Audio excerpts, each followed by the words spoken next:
Tu t'es déjà demandé ce que cela ferait d'entendre le son d'un trou noir? La NASA a pensé à toi. Ceci est un trou noir qui hurle. Hurler dans l'espace? Je pensais que dans l'espace, personne ne pouvait entendre crier. Eh bien, laisse-moi t'expliquer un peu. En utilisant un télescope, la NASA a examiné les mouvements des gaz chauds dans un amas de galaxies en 2002. Puis, ils ont converti ce qu'ils ont trouvé en un son.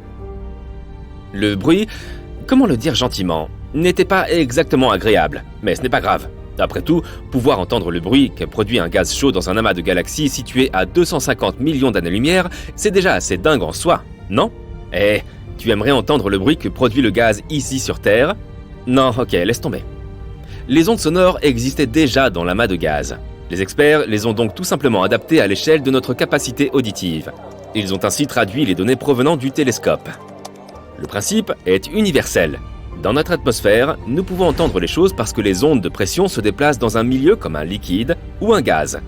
Les ondes sonores dans ces galaxies peuvent également se déplacer puisqu'elles sont entourées de gaz. Quel est le rapport avec les trous noirs? Eh bien, la chose qui déclenche ces ondes de pression dans l'amas est un trou noir géant. Pour être plus précis, il s'agit d'un trou noir supermassif qui pèse des millions de fois plus que le Soleil.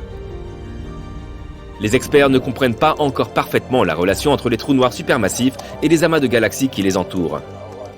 Ils savent seulement que les deux évoluent ensemble. Ils sont interindépendants. Le cluster nourrit le trou noir avec de nouveaux matériaux, etc. Et en retour, le trou noir chauffe le cluster. C'est tout ce que nous savons pour le moment. Je me suis alors demandé quelle était la taille des plus gros trous noirs. Il existe 4 types de trous noirs: stellaires, intermédiaires, supermassifs et miniatures. Naturellement, les plus grands entrent dans la catégorie des supermassifs. Le plus grand trou noir de l'univers que nous avons découvert jusqu'à présent est d'environ 66 milliards de fois plus grand que le Soleil. C'est l'un des objets les plus brillants de l'univers. Les astronomes continuent de scruter l'espace et de trouver de nouveaux trous noirs. Mais est-ce que tu t'es déjà demandé quand le premier trou noir a été repéré? Il a été découvert par plusieurs chercheurs simultanément en 1971. Les scientifiques ont d'abord établi que ces objets étaient formés à partir des restes d'étoiles massives.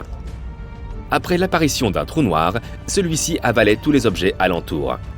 Voici un bref résumé du fonctionnement de ces objets spatiaux.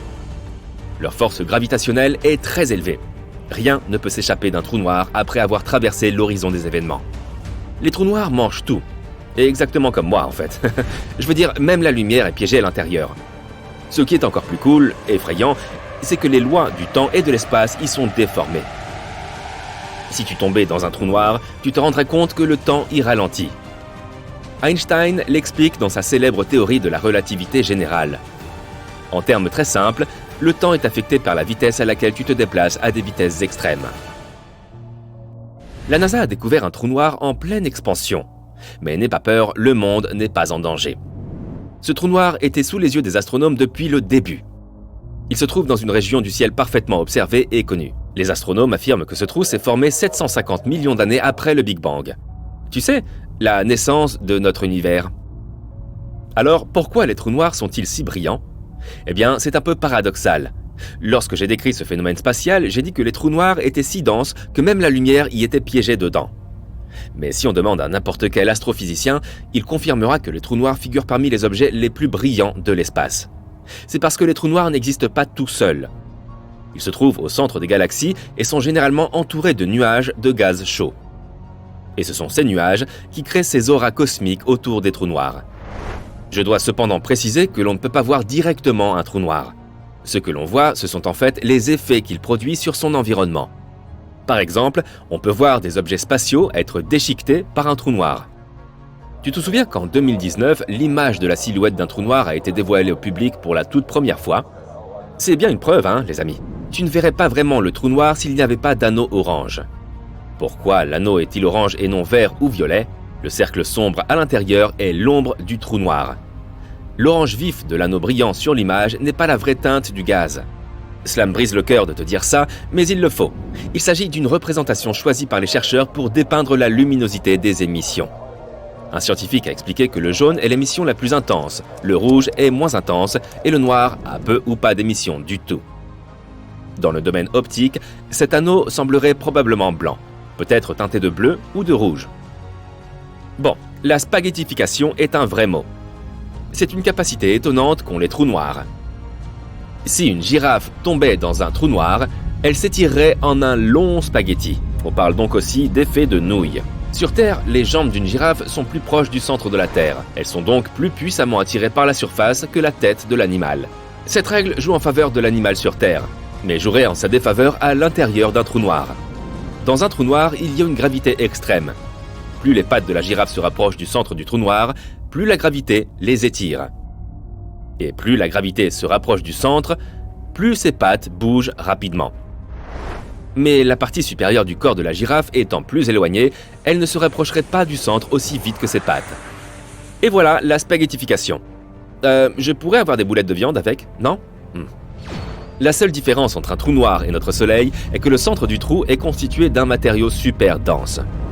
Cela fournit au trou noir un puissant champ gravitationnel qui peut tout piéger, y compris la lumière. C'est pourquoi nous ne voyons pas les trous noirs.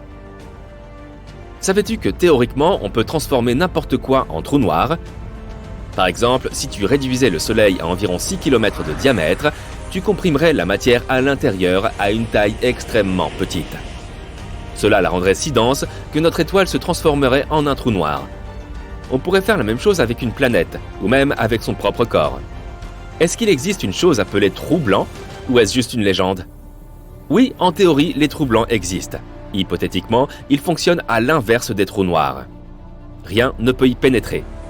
Les physiciens considèrent les trous noirs et les trous blancs comme le yin et le yang, ou les deux faces d'une même pièce. Pour eux, si rien ne peut s'échapper d'un trou noir, rien ne peut pénétrer dans un trou blanc. Mais l'existence des trous blancs n'a pas encore été prouvée. Et les trous de verre ? Le cinéma regorge de films sur les trous de noir et les trous de verre. Combien d'entre eux sont basés sur la réalité et combien relèvent de la pure fiction ? Certaines personnes pensent que les trous noirs fonctionnent comme des trous de verre. On y entre et on en sort dans une autre partie de l'univers. Comme il nous reste encore beaucoup à apprendre et à découvrir en physique, personne ne peut prouver que cette théorie soit fausse ou vraie. Selon l'astrophysique, nous devons disposer d'une théorie solide qui unifie la relativité générale et la mécanique quantique. Les trous noirs font partie des plus grandes structures de l'univers, mais il pourrait exister de minuscules spécimens. La masse du plus petit trou noir que nous connaissons est seulement 3 fois plus grande que celle de notre Soleil. Apparemment, les trous noirs peuvent aussi disparaître. Stephen Hawking a développé sa propre théorie du rayonnement. Selon cette théorie, le rayonnement diminue la masse et l'énergie de rotation des trous noirs. Et finalement, ils s'évaporent. Ce processus se produit toutefois très lentement, si nous ne parlons pas de petits trous noirs. Les astronomes ont découvert un trou noir furtif dans la galaxie voisine. Ce qui rend celui-ci spécial est le fait qu'il s'agit du premier trou noir stellaire inactif en dehors de notre galaxie. Ce type de trou noir est difficile à observer car il n'interagit pas beaucoup avec son environnement. Ils n'émettent pas autant de radiation que les autres trous noirs.